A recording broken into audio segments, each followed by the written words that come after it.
8व्या वेतन आयोगात कर्मचारी होणार मालामाल, केवळ हे कर्मचारीच घेऊ शकणार लाभ। देशभरातील सरकारी कर्मचाऱ्यांसाठी एक सुवर्ण संधी उभी राहिली आहे। केंद्र सरकारने 8व्या वेतन आयोग स्थापनेस मान्यता दिली आहे, ज्यामुळे केंद्रीय सरकारी कर्मचारी, संरक्षण कर्मचारी आणि पेन्शनधारकांसाठी एक ऐतिहासिक वेतनवाढ होणार आहे। हा निर्णय देशभरातील लाखो कर्मचाऱ्यांसाठी मोठा दिलासा ठरणार आहे।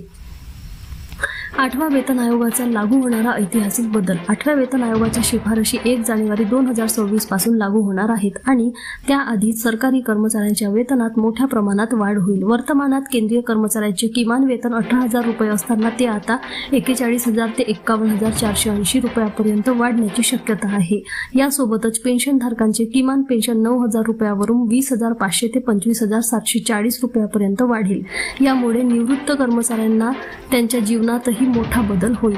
कोणाला मिळेल फायदा? 8व्या वेतन आयोगाचा लाभ केंद्रीय सरकारी कर्मचारी, संरक्षण कर्मचारी आणि पेन्शनधारकांना मिळणार आहे। यामध्ये केंद्र सरकारच्या विविध मंत्रालयामध्ये कार्यरत अधिकारी व कर्मचारी, निवृत्त सरकारी कर्मचारी तसेच आर्मी, नेव्ही आणि एअरफोर्सच्या अधिकारी व जवानांचा समावेश आहे।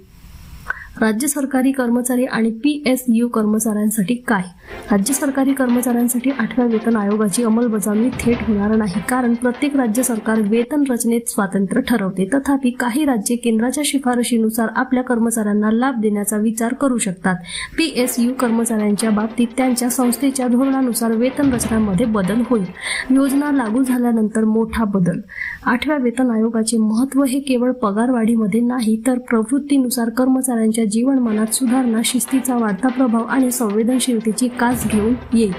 केंद्रीय सरकारला विश्वास आहे की या बदलामुळे सर्व सरकारी सेवांमध्ये अधिक कार्यक्षमतेची आणि विश्वासार्हतेची वाढ होईल। यावरून हेच स्पष्ट होते की 8व्या वेतन आयोगाच्या अंमलबजावणीला ऐतिहासिक महत्त्व आहे, जे ना फक्त सरकारी कर्मचाऱ्यांना आर्थिकदृष्ट्या सक्षम बनवेल, तर त्यांच्या कामाच्या गुणवत्तेत सुधारणा देखील होईल।